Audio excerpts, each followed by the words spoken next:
नमस्कार दोस्तों, मैं हूं नंदकिशोर वैष्णव और आप देख रहे हैं हमारा SBN ई क्लासेस सरस्वती बाल निकेतन उच्च माध्यमिक विद्यालय हरसोर की ओर से आयोजित ऑनलाइन क्लासेस के रूप में आप हमारा ये चैनल देख रहे हैं, यूट्यूब चैनल। और मैं आपको पढ़ाऊंगा रसायन विज्ञान केमिस्ट्री। हमने देखा है कि पिछली बार जो मेरा पहला वीडियो जो आया था उसके अंदर हमने पढ़ा था हैलोजन व्युत्पन्न। और हैलोजन व्युत्पन्न जो है उसके लिए अपन ने क्लासिफिकेशन तो उसको पढ़ लिया था, वर्गीकरण तो हमने उसको पढ़ लिया था। और आज हमें उसका पढ़ना था नोमेनक्लेचर, नामकरण पढ़ना था हमने। परंतु काफी बच्चों की मेरे पास डिमांड आई है कि सर ये जो हैलोजन व्युत्पन्न है ये कई जगह हमने देख भी लिया है, इसको कई जगह हमने पढ़ भी लिया है और हम चाहते हैं कि आप हमें इसको जो केमिस्ट्री उसको क्रम से ही पढ़ाएं। पहला चैप्टर, दूसरा, तीसरा, चौथा, पांचवा, छठा, इसी क्रम से हमारे को पढ़ाएं ताकि हमें नोट्स बनाने में भी आसानी रहे और हमें अच्छे से समझ में भी आ जाए। ऑर्गेनिक थोड़ी सी हल्की सी बच्चों के लिए हल्का सा टफ पड़ता है, तो उसको मद्देनजर रखते हुए मैं आपको इनऑर्गेनिक का पहला चैप्टर पढ़ाने जा रहा हूँ, केमिस्ट्री का पहला चैप्टर पढ़ाने जा रहा हूँ आज मैं, जिसका नाम है ठोस अवस्था, सॉलिड स्टेट। ठोस अवस्था के अंतर्गत अगर अपन बात करते हैं तो ठोस अवस्था किसकी होती है? तो सबसे बड़ी बात आती है कि पदार्थ की होती है। सिक्स स्टैंडर्ड से छठी क्लास से पढ़ते हुए आ रहे हैं अपन।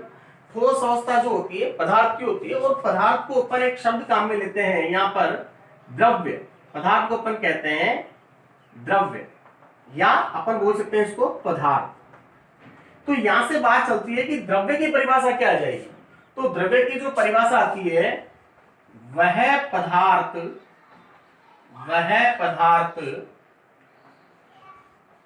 जिसका भार होता हो तथा जो स्थान घेरता हो उसे द्रव्य कहते हैं। उसे अपन क्या बोलेंगे? द्रव्य कहते हैं। मैंने परिभाषा आपकी बार लिखी है, ऐसा से मैं नहीं लिखूंगा, छोटी छोटी चीजें आपको मैं बोलकर समझा रहा हूं, आप स्क्रीनशॉट कर लेना या थोड़ा ध्यान से लिख लेना, उतर लेना, उसको नोट्स कर लेना। वह पदार्थ जिसका भार होता हो, अर्थात जिसको तोलने पर उसका कुछ वजन, वेट होता हो, और जो स्थान घेरता हो। स्थान घेरने का मतलब यहां पर हो गया कि चाहे वो ठोस है, चाहे द्रव है, चाहे गैस। वायु जैसे स्थान घेरती है, ठोस स्थान घेरते हैं, द्रव स्थान घेरते हैं। तो वो सारे जितने भी पदार्थ है प्रकृति में तीन भागों में उसको बांटा गया है। पहला आता है द्रव, गैस और ठोस। तीन भागों में अपन ने उसको बांटते हैं, द्रव, गैस और ठोस। ये जो दो टॉपिक है ये हमने 11वीं क्लास में पढ़ लिए हैं, 11th में हमने पढ़ा है और 12th में अब हम अपन इसको पढ़ने के लिए जा रहे हैं। ठोस अवस्था, सॉलिड स्टेट या ठोस अवस्था पढ़ने जा रहे हैं।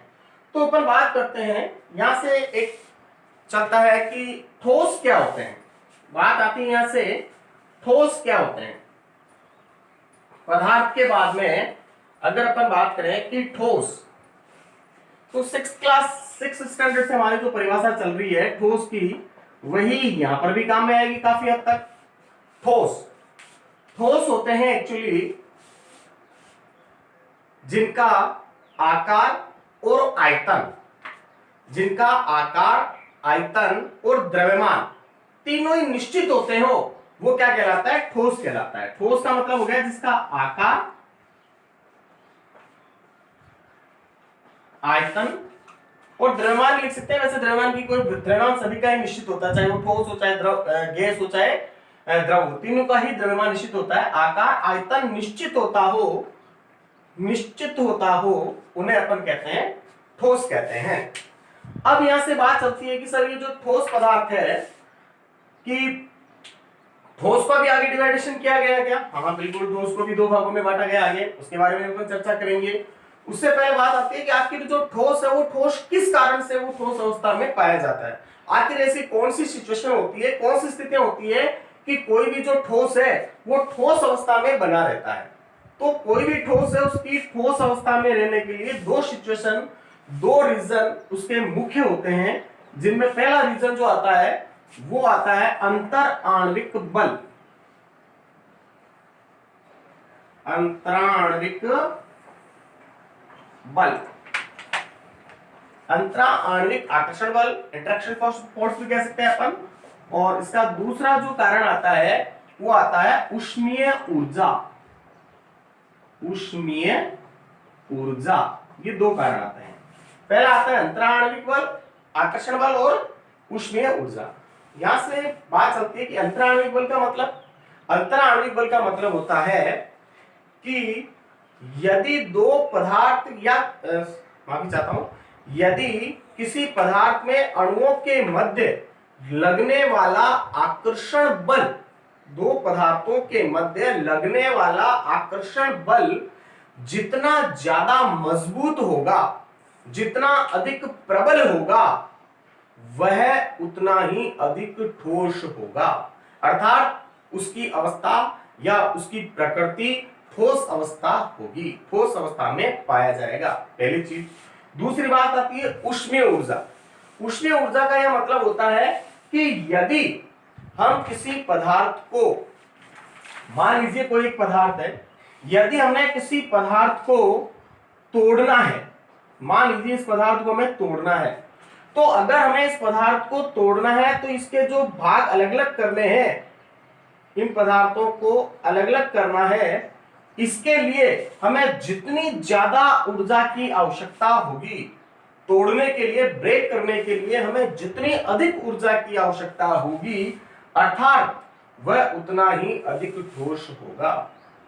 तो यहां से हमारे पास सामने बात आई है ठोस अवस्था के लिए। और अब अपन आगे चलते हैं ठोस अवस्था के प्रकार। तो ठोस अवस्था हमारे पास आती है, दो प्रकार के ठोस होते हैं। तो दो प्रकार के ठोस कौन कौन से होते हैं, देखते हैं अपन दो प्रकार के ठोसों के बारे में।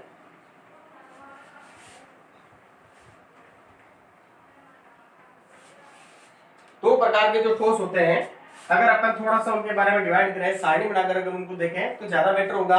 अलग अलग पढ़ाऊंगा तो आपको समय भी ज्यादा लगेगा और इससे थोड़ा समझ में भी अच्छे से आएगा। पहला आता है, ठोस अवस्था को दो भागों में डिवाइड किया गया है, फर्स्ट एंड सेकंड।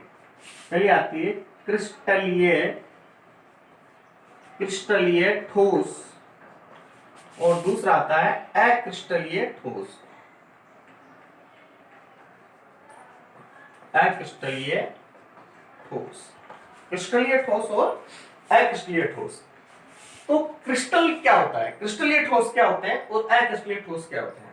सबसे पहले तो अपन इसकी थोड़ी सामान्य में परिभाषा देख लेते हैं। क्रिस्टलीय ठोस ऐसे ठोस पदार्थ, ऐसे सॉलिड, ऐसे ठोस जिनकी ज्यामितीय व्यवस्था निश्चित हो, जिनकी ज्यामितीय व्यवस्था अगर निश्चित हो तो उसको अपन कहते हैं क्रिस्टलीय ठोस। जिनकी ज्यामितीय व्यवस्था यदि निश्चित होती है तो उनको अपन कहते हैं क्रिस्टलीय ठोस। जैसे क्रिस्टलीय ठोस जिनकी ज्यामितीय व्यवस्था अपन नेचुरल रॉस देखते हैं, जैसे NaCl है, और भी जैसे शुगर आती है हमारी, वो भी क्रिस्टलीय है, रेत के कण है, सिलिका, SiO2, तो ये सारे हैं जो क्रिस्टलीय ठोस के अंतर्गत आते हैं। जैसे SiO2,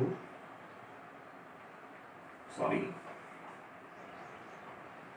ये क्रिस्टलीय ठोस के अंतर्गत आते हैं। अक्रिस्टलीय ठोस का मतलब हो गया जिनकी ज्यामितीय व्यवस्था निश्चित नहीं होती, ऐसे ठोस पदार्थ जिनकी ज्यामितीय व्यवस्था निश्चित नहीं होती। अब यहां से बात चलती है, ज्यामितीय व्यवस्था क्या आती है। ज्यामितीय व्यवस्था का मतलब होता है कि ऐसे ठोस जो जिन अवयवों से मिलकर के, जिन कणों से मिलकर के बने होते हैं, उनकी नियमित और निश्चित पुनरावृत्ति होती है। नियमित और निश्चित पुनरावृत्ति का मतलब क्या हो गया यहाँ पर, जैसे अगर मान लीजिए कोई ठोस पदार्थ है जो दो प्रकार के अवयव कणों से मिलकर बना होता है, जैसे A B, तो फिर वापस आएगा A B A B A B A B A B A B A B, ऐसे नियमित कणों से नियमित पुनरावृत्ति से होगी। अगर अपन इसकी एक तरफ जाते हैं तो हमें पता लगता है कि इसकी जो स्ट्रक्चर है वो A B A B A B ऐसे प्राप्त हो रहा है। अगर अपन नीचे चलते हैं, ऊपर से नीचे की तरफ जाते हैं तो अवयव कोण A A A B B B, या अपन इसको किसी भी एक जो अपन ठोस में देखते हैं तो भी इसकी अवस्था चेंज हो जाती है, ए बी बी आगे और अलग चेंज हो जाएगा। तो ये कहलाता है क्रिस्टलीय ठोस, जिसके एक नियमित ऊपर से नीचे जाने पर या दाएं से बाएं जाने पर एक नियमित निश्चित ज्यामितीय व्यवस्था में स्थित हो, और अक्रिस्टलीय में कोई व्यवस्था नहीं होती, कोई ज्यामितीय व्यवस्था नहीं होती। जैसे अगर अपन बात करें तो A B B A B A मतलब कोई निश्चित ज्यामितीय व्यवस्था नहीं होती, वो कहलाते हैं अक्रिस्टलीय ठोस। अब अगर अपन इसकी बात करें तो इनके प्रकार के बारे में अगर अपन थोड़ा सा चर्चा करें तो प्रकार में जैसे आता है पहला अंतर अगर अपन देखें तो पहला आता है, जैसे मान लीजिए पहला इनका अंतर जैसे आ गया ज्यामिति। मैंने बता दिया आपको ज्यामिति क्या होती है। तो क्रिस्टलीय ठोस की ज्यामिति कैसी होती है? निश्चित व नियमित। और अक्रिस्टलीय ठोस की कैसी होती है? अनिश्चित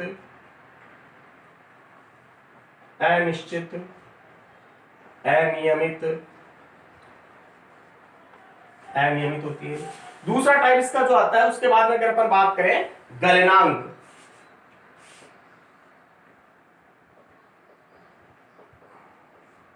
गलनांक की अगर अपन बात करें, गलनांक का मतलब क्या हो जाता है? गलनांक होता है इनका, क्रिस्टलीय ठोस का गलनांक होता है सदैव निश्चित।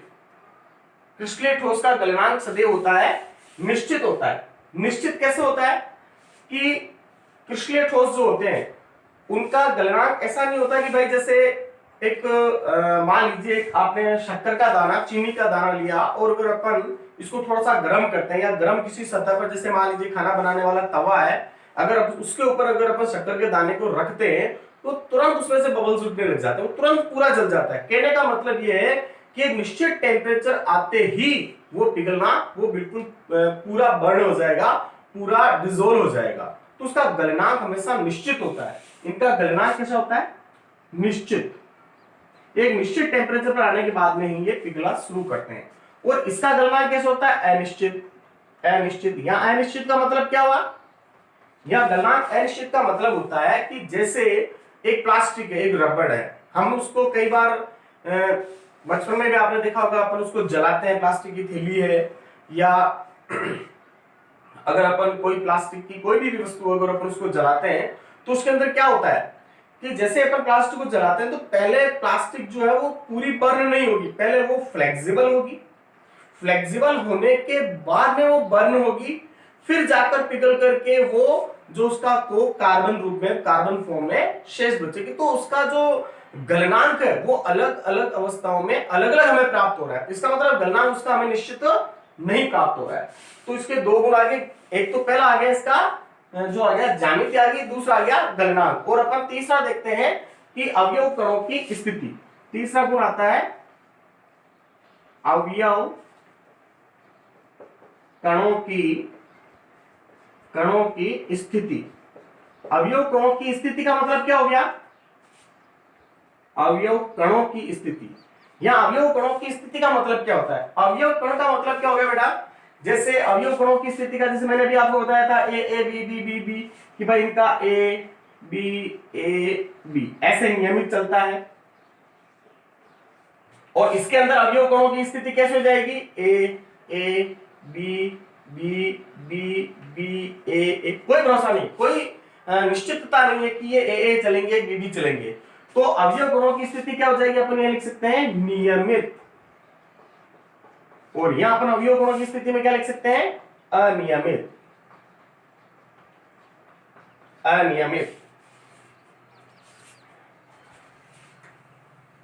अब उसके बाद में चौथा इसके लिए जो आता है वो आता है प्रकृति। चौथा आता है प्रकृति। प्रकृति का मतलब क्या हो गया बेटा?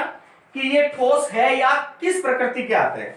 तो अगर अपन देखें नमक को देखें, अगर अपन शक्कर को देखें, अगर अपन रेत के कण को देखें, तो ये सारे वास्तविक ठोस है। इनमें कोई शुडो, कोई भी इसके अंदर जिसे अपन कह सकते हैं कि झूठा या आभासी ठोस, इसको अपन नहीं कह सकते। ये सारे के सारे होते हैं वास्तविक। क्रिस्टलीय ठोस कैसे होते हैं? वास्तविक ठोस। वास्तविक ठोस। और चौथा, ये जो कैसे होते हैं, ये आभासी, आभासी या अपन इसको बोलते हैं झूठे, झूठे ठोस। आभासी या झूठे ठोस। आभासी या झूठे ठोस का मतलब क्या हो गया, ये वास्तव में ठोस नहीं है। जैसे इसका एक एग्जांपल, बहुत अच्छा एग्जांपल आता है कांच। कांच आपने देखा होगा खिड़कियों में लगे होते हैं। अगर अपन कांच को देखें तो वास्तव में ठोस नहीं है, उसको अपन बोलते हैं हाई कोल्डेड सॉलिड, या अपन उसको कह सकते हैं कि हाई कोल्डेड लिक्विड, या अपन उसको हिंदी में कह सकते हैं अति शीतित द्रव। अर्थात बहुत ज्यादा जबरदस्त उबाल करके सडनली ठंडा किया, बहुत ज्यादा टेम्परेचर, बिल्कुल कम टेम्परेचर उसको ठंडा, अधिक उबाल करके सडनली ठंडा करना, उससे जो निर्माण होता है वो कांच कहलाता है। तो ये क्या है, ये वास्तव में ठोस नहीं है। क्यों ठोस नहीं है, अगर अपन पुरानी खिड़कियों के अंदर देखें, जो ऐसे हैं कि जिनको लगे हुए आज 50-60 साल 100 साल हो गए जिन खिड़कियों को, या 10-20-30-40 साल तक भी अगर हो गए हैं, तो इन खिड़कियों के कांच को अगर अपन थोड़ा हाथ से महसूस करके देखें तो हमें लगेगा कि जो खिड़कियां हैं, खिड़कियों में लगे हुए जो कांच है वो नीचे से थोड़े मोटे हो गए और ऊपर से हल्के से पतले हो गए। क्यों, क्योंकि वो हाई कोल्डेड लिक्विड है, जो धीरे धीरे धीरे उनमें बहने का गुण पाया जाता है। उसके बाद में आता है इसका नेक्स्ट जो अंतर आता है, वो आता है विदलन। विदलन, विदलन का मतलब होता है काटना। अगर जैसे अपन क्रिस्टलीय ठोस को काटते हैं, अगर जैसे आपने मान लीजिए, जैसे मैंने कहा A B A B A B A B A B A B, अगर मान लीजिए मैंने इसको कैसे भी काटा, ऐसे काटा, यो काटा, यो काटा, तो इसमें अवयव कणों जो इसकी धारदार चाकू से काटने पर अगर उसको काटते हैं तो अवयव कणों की नियमित व्यवस्था होने के कारण इसकी सतह बिल्कुल चिकनी और सपाट प्राप्त होती है, बिल्कुल सुंदर सतह में इसकी प्राप्त होती है। जबकि इसकी सतह जो आती है, इसका जो विदलन करते हैं अपन, इसको काटने पर इसकी जो सतह है वो सपाट या नियमित या चिकनी, चिकनी भी कह सकते हैं इसको, चिकनी, और इसको बोलते हैं खुरदरी सतह, खुरदरी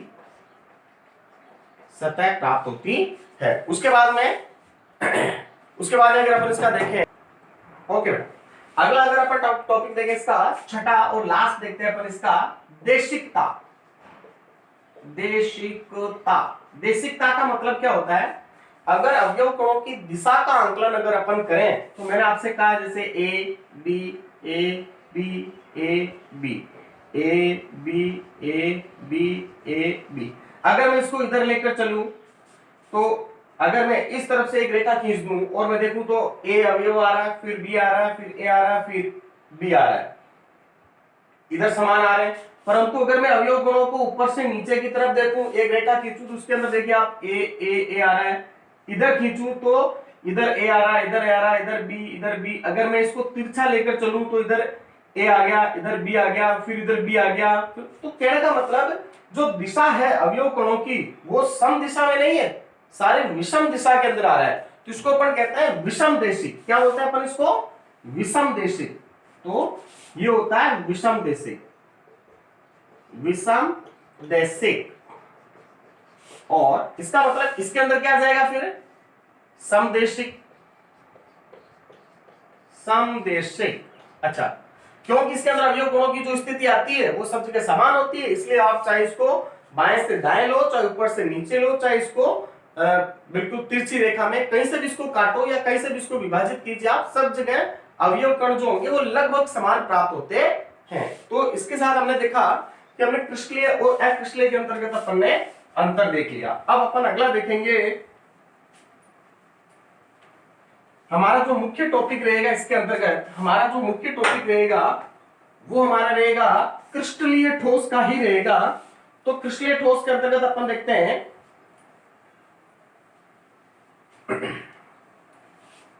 कि क्रिस्टलीय ठोसों को कितने भागों में डिवाइड किया गया है। तो अगर अपन देखें तो क्रिस्टलीय ठोसों के बारे में अगर अपन विचार करें थोड़ा सा, क्रिस्टलीय क्रिस्टलीय ठोस। तो अगर मैं देखूं तो मेरे क्रिस्टलीय ठोसों को कितने भागों में बांटा गया है, देखिए क्रिस्टलीय ठोसों को हमने डिवाइड किया है अप्रोक्सीमेटली 4 भागों में। हमने इसको क्रिस्टलीय ठोस को डिवाइड किया है। इसके 4 भाग कौन कौन से हैं? आणविक, पहला आता है आणविक, आणविक क्रिस्टलीय ठोस, क्रिस्टलीय ठोस। दूसरा आता है आणविक के बाद में दूसरा आयनिक क्रिस्टलीय ठोस, और तीसरा जो आता है धात्विक क्रिस्टलीय ठोस, और लास्ट अंतिम आता है सहसंयोजक, सहसंयोजक, या अपन इसको बोलते हैं नेटवर्क, नेटवर्क क्रिस्टलीय ठोस। 4 भागों में अपने क्रिस्टलीय ठोस को डिवाइड किया, जिसके अंदर अगर अपन पहला देखें आणविक क्रिस्टलीय ठोस, आयनिक क्रिस्टलीय ठोस, धात्विक क्रिस्टलीय ठोस और सहसंयोजक क्रिस्टलीय ठोस। अब अगर अपन बात करें सबसे नंबर 1 आणविक क्रिस्टलीय ठोस, नाम से पता चल रहा है ऐसे ठोस जिनका निर्माण अणुओं से मिलकर बना होता हो। अणु का मतलब क्या हो गया यहाँ पर? अणु का मतलब हो गया जैसे H2 अणु हो गया, H2। तो सर H2 अणु कैसे होगा? अगर आप इसको बहुत ज्यादा अणु को लेकर के इसके मध्य का जो बंद होता है उसको हटाकर उसको प्रबलता के साथ एक दूसरे को जोड़ते हैं, या अपन कह सकते हैं इसको कंप्रेस करते हैं, संपीड़ित करते हैं, तो आणविक क्रिस्टलीय ठोस का निर्माण होता है। जैसे H2 हो गई, Cl2 हो गई, N2 हो गई, सभी क्रिस्टलीय आणविक क्रिस्टलीय ठोस है। तो सर इसका मतलब फिर ये HCl क्या है? ये भी 2 अणुओं से मिलकर के बना होता है। क्या फिर ये आणविक ठोस नहीं है क्या? क्या इसको ठंडा नहीं कर सकते क्या? बिल्कुल कर सकते हैं, इसका भी ठोस बना सकते हैं। तो इसको लिए अगर अपन देखें तो आणविक क्रिस्टलीय ठोस को अपन फिर 3 भागों में डिवाइड करते हैं। आणविक क्रिस्टलीय ठोस को अगर अपन देखें तो इसको फिर 3 भागों में, कौन कौन से पार्ट है इसके? पहला इसका आता है अध्रुवीय, अध्रुवीय या नॉन पोलर, इंग्लिश में क्या बोलेंगे इसको? नॉन पोलर आणविक क्रिस्टलीय ठोस, आणविक क्रिस्टलीय ठोस, नॉन पोलर अध्रुवीय आणविक क्रिस्टलीय ठोस। अध्रुवीय आणविक क्रिस्टलीय ठोस का मतलब क्या हो गया यहाँ पर? अध्रुवीय अर्थात जिसके ध्रुव नहीं होते। सर ध्रुव कैसे होते हैं? जैसे हमारे पृथ्वी के भी 2 ध्रुव है, उत्तरी ध्रुव और दक्षिणी ध्रुव, अर्थात दोनों विपरीत है। यहाँ पर ध्रुव का मतलब होता है कि जैसे अगर मैंने लिखा है HCl, तो H और Cl दोनों की विद्युत ऋणताओं में बहुत ज्यादा अंतर है। Cl की विद्युत ऋणता 3.5 होती है, जबकि H की हाइड्रोजन की विद्युत ऋणता लगभग बहुत कम होती है, 1 के आसपास होती है। तो दोनों की विद्युत ऋणताओं में बहुत ज्यादा अंतर होता है। तो जिनकी विद्युत ऋणताओं में बहुत ज्यादा अंतर होता है, इस कारण इसके ऊपर, जिसके ऊपर ज्यादा विद्युत ऋणता उसकी माइनस नेगेटिविटी आएगी, उसका पॉजिटिव आयन रहेगा। तो इस कारण से ये जो अणु कहलाएगा, ये जो यौगिक कहलाएगा वो कहलाएगा अध्रुवीय। क्या कहलाएगा? सॉरी गलती के लिए क्षमा, ये कहलाएगा पोलर, ध्रुवीय। तो अध्रुवीय का मतलब जिसके ऊपर समान, जिसके ऊपर क्या हो? समान विद्युत ऋणता हो। जैसे अध्रुवीय आणविक क्रिस्टलीय ठोस का मतलब हो गया H2, N2, O2, ये सारे अध्रुवीय आणविक क्रिस्टलीय ठोस होते हैं। उसके बाद में दूसरा आता है, इसका भी पार्ट आता है ध्रुवीय आणविक क्रिस्टलीय ठोस। यहां से देखो, ध्रुवीय आणविक क्रिस्टलीय ठोस का मतलब क्या हो गया? जिसके अंदर 2 पोलर पाए जाते हो, जिसके अंदर 2 ध्रुव पाए जाते हो। जैसे अगर अपन बात करें CO2, HCl, ये क्या हो गए? ध्रुवीय आणविक क्रिस्टलीय ठोस। इनकी भी विद्युत ऋणताओं में अंतर पाया जाता है, इसलिए इसके ऊपर पॉजिटिव, इसके ऊपर नेगेटिव, इसके ऊपर पॉजिटिव, इसके ऊपर नेगेटिव। तो ये हो गए ध्रुवीय आणविक क्रिस्टलीय ठोस। और तीसरा इसके अंदर जो आता है वो आता है हाइड्रोजन बंध, H बॉन्ड युक्त आणविक अध्रुवीय आणविक क्रिस्टलीय ठोस, क्रिस्टलीय ठोस। तो H बॉन्ड का मतलब क्या हो गया, जिसके अंदर हाइड्रोजन बंध पाए जाते हो, जैसे इसको तो अपन जानते हैं सभी, H2O जल है, HF है, NH3 है, ये सारे कैसे हैं, हाइड्रोजन बंध युक्त आणविक क्रिस्टलीय ठोस कहलाते हैं। अब अगर अपन बात करें आयनिक क्रिस्टलीय ठोस, जैसे नाम से पता चल रहा है, आयनिक क्रिस्टलीय ठोस का मतलब जिसके पास आयन पाए जाते हो, जैसे अगर अपन देखें आयनिक के अंदर, तो जो आयनिक बंध पाए जाते हो, जिसके मध्य कौन से बंध मिलते हो, आयनिक बंध, जैसे NaCl, इनके मध्य कौन से बंध पाए जा रहे हैं, आयनिक बंध पाए जा रहे हैं, तो ये हो गया आयनिक क्रिस्टलीय ठोस। उसके बाद में अगर अपन बात करें धात्विक क्रिस्टलीय ठोस, तो धात्विक क्रिस्टलीय ठोस के अंदर अगर अपन बात करें तो जितने भी धातुएं, जितने भी मेटल्स हैं, जितने भी मेटल जैसे प्रकृति के अंदर सोना, चांदी, तांबा, ये जितने भी मेटल है वो सारे के सारे कहलाते हैं धात्विक क्रिस्टलीय ठोस। तो यहां से एक बात चलती है सर कि जैसे सर हमने कई जगह देखा है Fe+3 होता है, Fe+2 होता है, या आपने कहा सर कॉपर, तो कॉपर +2 होता है, तो फिर ये इनके ऊपर ये जो चार्ज आ गया, इसका क्या हुआ, एक्चुअली क्या होता है कि जितने भी धातु होते हैं वो धातु क्यों कहलाते हैं, क्योंकि जब वो एक इलेक्ट्रॉन त्यागते हैं, एक इलेक्ट्रॉन छोड़ते हैं, एक इलेक्ट्रॉन को बाहर निकालते हैं और खुद धनावेशित हो जाते हैं, तो वो कहलाते हैं, ये धनायन कहलाता है या वो धातु कहलाते हैं।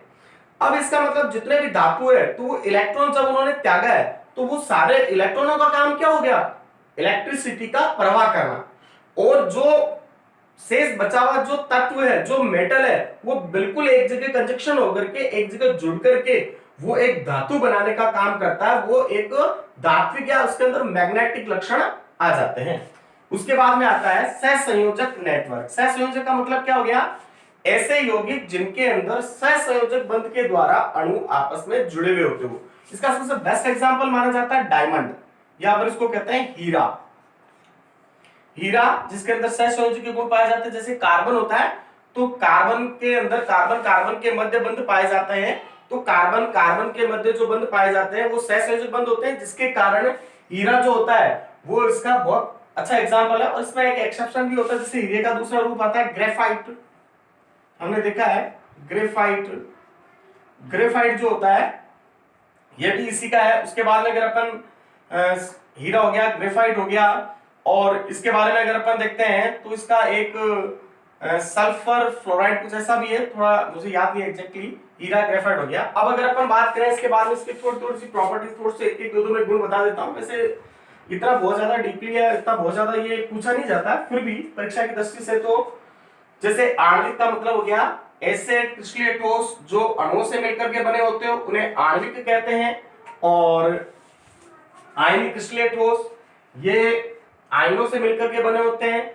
आयनिक क्रिस्टलीय ठोस कहलाते हैं, तथा इनकी प्रॉपर्टी जो गुण होते हैं उसके अंदर अगर अपन देखें तो ये कभी भी ठोस अवस्था में विद्युत का चालन नहीं करते हैं, ये एक्वस जल योजित या घुलित अवस्था में विद्युत का चालन करते हैं, और ये बहुत ज्यादा आयनों के मध्य बंध पाए जाने के कारण बहुत ज्यादा मजबूत, बहुत ज्यादा प्रबल बंध के साथ जुड़े रहते हैं, जिसके कारण इनके गलनांक और क्वथनांक उच्च होते हैं, इनकी प्रकृति भंगुर होती है, अर्थात अगर इसको अपन चोट मारे तो आसानी से ये बिखर जाते हैं।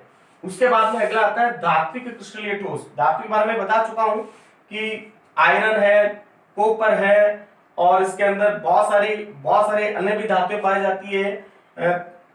इसके अंदर जैसे इलेक्ट्रॉन त्याग करके ये धनायन बना लेते हैं, जो इलेक्ट्रॉन इसमें इलेक्ट्रिक प्रवाह का काम करते हैं, जबकि बाकी के जितने भी तत्व सारे कंजक्शन होकर के मेटल का निर्माण करते हैं। उसके बाद में आता है सहसंयोजक। सहसंयोजक की अगर बात करें तो कार्बन के अपर रूप होते हैं, ये हीरा, ग्रेफाइट, फुलरिन वगैरह जो है इसी के एग्जाम्पल होते हैं।